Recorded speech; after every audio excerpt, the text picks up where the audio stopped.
Hey, good morning. It's Russ with God's Not Dead Ministries and also Journey with the Weavers, and of course, Russ Weaver. Making this video because we're going to start journaling every day as we approach our 90-day mark. We're down to 3 days to our goal and 93 days to our move. And man, I think that it kind of hit me last night about how much has to be done between now and 93 days. I made up a house list of stuff that's got to be done. Wow. We still have some support raising to do. Actually, we need to raise more than 50%.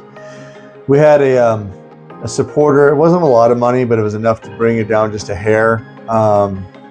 Somebody started having some health issues, and one of our supporters had to step down. And so it is what it is. You just kind of got to roll with it. But over the next 90 days, I'm going to start recording just different things that we have to do, because I don't think anybody, including myself, knew the gravity of everything that has to be involved. Like I said, we have to get the house ready for sale. So between now and actually the next 30 days, I have to have the house ready to sell. That means like the hole in our ceiling has to be patched. My landscaping's got to be done. All these little things have got to be done to sell our home so we can put it on the market. And probably about the time that we get back from Scotland or shortly after. And then we got to hope that we sell it in the next 30 days so we can have it closed by the time we leave. Everything almost hinges on the sale of our house in many ways. It's not going to prevent us from going or even going early. It's just a matter of, do we have to turn it into a rental, which we don't want to do, or do we sell our home and it enables us to buy something in Scotland? So there's a lot going on with that as well. Support raising. Somehow I start to fit in making all my phone calls and text messages and emails, and without annoying people to death, so that we can get to our goal. We have to apply for a tour, which is a document used for when you move into the United Kingdom that says basically everything that is being brought in, it's for us. It's for our use. I forgot I was wearing a mic. Sorry about that. And that's not meant for retail, so we don't get taxed, otherwise known as VAT, and on it. Otherwise, if they think that we're bringing it in for sale, then they're going to tax it again, even though we've already paid taxes on it. A tour basically says like, hey, we bought this table for $150. We're bringing it to the UK. We're not bringing it in to retail it out, and therefore tax has already been rendered on it one time. So we're not bringing any stuff like that. We're bringing mostly clothes and some household items. Other than that, and yes, I'm tired. I've been working at kids camp for the last few days and waking up earlier than normal. Actually, waking up at the same time, but out the door quicker than normal. Anyways, we still have to line up our visa, which we're working on actively. The visa is tricky because we can hire a company that will sponsor us with a visa, even one that we want. But then they have control over what we're doing in Scotland, meaning they can be like, hey, we want more money. And they can charge us more money because we'll already be in Scotland. And if we're already in Scotland, then it stinks to have to give up and move back because you're at the subject or the whim of somebody else. So we're looking to get a sponsor with a local church that's doing, hopefully an ARC church that's doing what we need them to do and want to do with them. And that way, when they see what we're doing, well, they're not going to like extort money from us, in short. That's just how it really rolls over there. Again, we're still trying to raise support. We have our cars to sell. We started purchasing totes. We're taking over essentially anywhere between 15 to 20, 27-gallon totes of clothing and household items, office things. We're not taking a lot because they have different plugs over there and different systems. So even our TV, that's one of the things I need to add to the list. I need to see if it is actually suitable and work in the UK, because the type of TV they use in the UK is different than what we have here. By the way, you need a permit to have a TV in the UK, no joke. My Lord, we actually got a bank account through HSBC back on May 12th. And we have been waiting since then to get our card so that we can open our bank account. You can't really do anything until you have your card. I got the PIN number day before yesterday, but still no card. So I don't know where it's coming from, but this is driving me nuts. I'm so used to just having everything I need right away. Also, without a bank account, we can't apply for a mortgage because they base 90% of what you're doing on your bank account. And so, yeah, that's always interesting. We think we got it down to maybe 3 vendors for sea shipping and 3 vendors for air. And what I've done is I knew you can kind of go back into negotiating these things. So I've asked them to resubmit some pricing to be a little bit more competitive, as long as the documentation for customs is available, which is the fee is only like $75. And then customs there will hold our property for 3 to 8 days, depending on how fast they can get through it.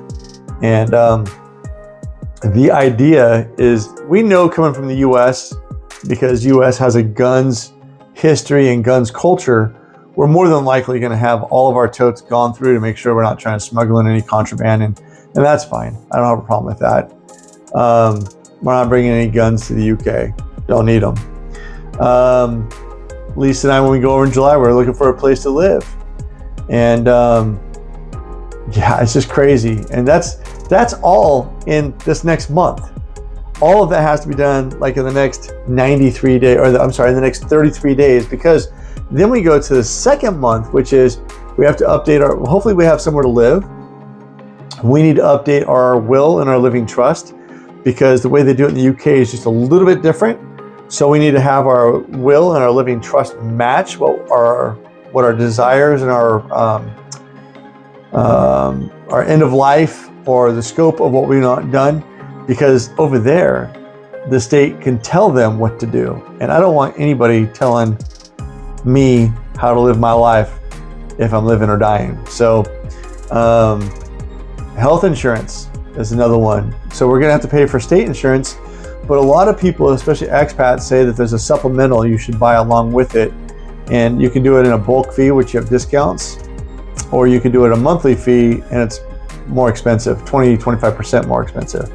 But basically what that does is that it lowers your amounts overall. It also gives you a little bit broader spectrum. It's like having a basic insurance that says you can get physicals and have emergency care. And then if you add this other part of it, the health insurance to it, then they take care of like longevity and health and dietary needs and things like that. And Lisa and I have been really, really spoiled having Veteran Affairs or VA benefits, along with my wife's personal and private benefits. I haven't had to pay anything in years. Lisa, I think when we pay a deductible, I think it's $20 for a doctor's visit.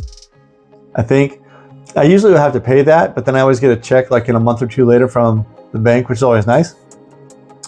And then I think it's $10 or $20 for prescriptions. So there's that. 30 days, that'll be sad, because I'll be stepping down from Christ Fellowship most of the responsibilities we carry, just so that we can get people in position and answer any questions and be available. And frankly, from like September 1st until the day we move, it's going to be about packing, painting, cleaning, moving.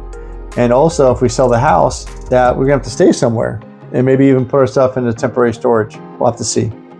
So, and then it gets down to like, so you get 30 days, 20 days, 10 days, 5 days. In that whole thing, we have the element of our dogs. Murphy has to have another rabies shot, and both of them have to have tapeworm treatment within 7 days of going to the UK. So essentially like 2 days before we leave, they have to have tapeworm treatments. So, yeah, it's just crazy. Like, I'm looking at the list of stuff and it can be very overwhelming, because even on the day of move, the transfer to the airport, the standing by for the flight, the TSA check-in, having your visa information. I mean, we can go over on our passport, but when we get to the UK, we have to have our visa information. We can enter with our passports, but we have to have our visa information if we want that to be logged with the embassy and all that good stuff. We have to arrange transportation for our stuff. So that means we got to rent a van or a U-Haul or something comparable there. And then after we get there, I literally have like the first 2 days rest, because the 2 weeks following the move is just insane. So, and the truth is we're going to be able to do that because again, our stuff is going to be held in customs. And so we can't really get anything and unpack until we have a place to live. And the caveat to that is Lisa and I are preparing to rent a place for the first 2 months that we're there. It's about twice what we pay for rent or for a mortgage, but we don't have to furnish it. It has everything that we need to live there and to do business and all that good stuff. It's definitely an added expense, which stinks, but we're hoping that we can have something lined up. And in our pre-planning stages, we've talked to a company that specializes in mortgages and loans for expats. And so we're hoping and praying that we'll have more than enough money to put down on a house and purchase even before we go. And so, yeah, we'll see how that all works out. The nice thing about loans in the UK is, unlike the United States where you look for good opportunities or for the interest rate to lower, let's say if we bought a house and we're at 5% interest and all of a sudden it goes down to like 2% interest, right? You can get a 2% interest mortgage. Well, you usually don't want to refi anywhere between 5 and 8 years, give or take, because you can pay some major fees to have that done. And more often than not, you do that to either get money back out of your house or so you can use it, or you put that back into the house, which lowers your payment and then also lowers your overall payment because your interest rate, right? So you can go from like a $1,500 a month payment to maybe $900, give or take what you have to put in.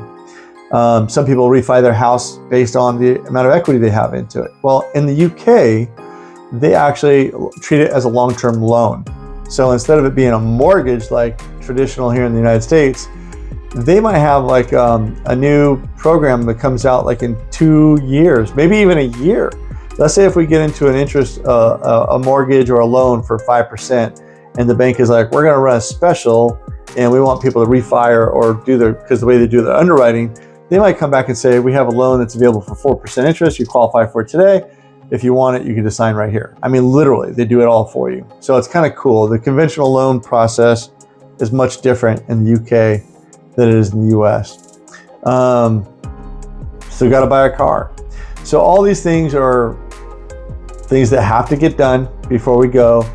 And there's so much. And as I sit here in this nice shirt, I'm actually waiting for the rain to stop so I can go out and start working on the house because it has to get done.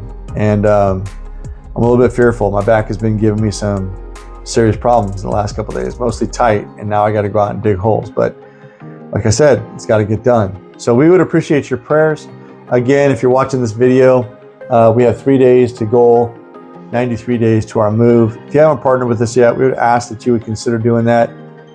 If anything, $10 a month just to take the stress off of me, just knowing that somebody partnered and said yes. Taking a lot of no's. Let's talk about that really quick, actually. So Russ, why have you been taking so many no's? Let me tell you. The majority of our friends don't come from wealth. And a lot of our friends actually come from a place where tithing is a new thing for them, or giving outside of the tithe is a new concept for them. And we understand that. So we literally tell people we're asking you to step out in faith. 98% of the time, that's a true statement. There are 2% of the people that just give in tithe and are generous because they know that everything they have comes from God. And we're not being critical because, truth be told, I've mentioned this in multiple videos. It wasn't until about 6 years ago I learned to tithe faithfully. Lisa's been tithing for years with a very unhappy husband in many places because I just didn't understand the tithe in general. I always looked at it as it went to operational costs, like from a business point, and I always wanted to give to things that I believed in really Life Church, and it really changed my mindset on that all the way around. I started tithing at Life Church. So it's been longer than that I started tithing, but I think really tithing faithfully was about 6-7 years ago. It was before we moved here, and it was during the pandemic that I really just trusted God with everything and said, tithe and offering, it is. And we had a lot of fun. We saw God do amazing things. So there's that. So if you have been on the cusp of giving. If you have a question or concern, like what would be stopping you from joining us, let me know. Email us, weavers@gods.net.org. Let us know. Direct message me, whatever you feel like is necessary. I'll answer your question the best that I can. I can't make any promises. And the only promise I can make you is that we're going to go. We don't know exactly how that all looks just yet, but it is what it is. It may end up that we have to rent an apartment for a year. And that's okay. Maybe 2 years, which would stink because we would rather own something and not have to worry about support as much. But it is what it is. What we do know is we're being faithful to what God's called us to. We have remained on this course since January 7th of this year, and we're not going to deviate. It would literally take a burning bush for us to deviate at this point. It would be the voice of God that says, what are you doing? And so that's where we're at. Thank you again for watching. 16-minute video, much better than a lot of the other videos, and we'll see how it goes. See ya. Bye.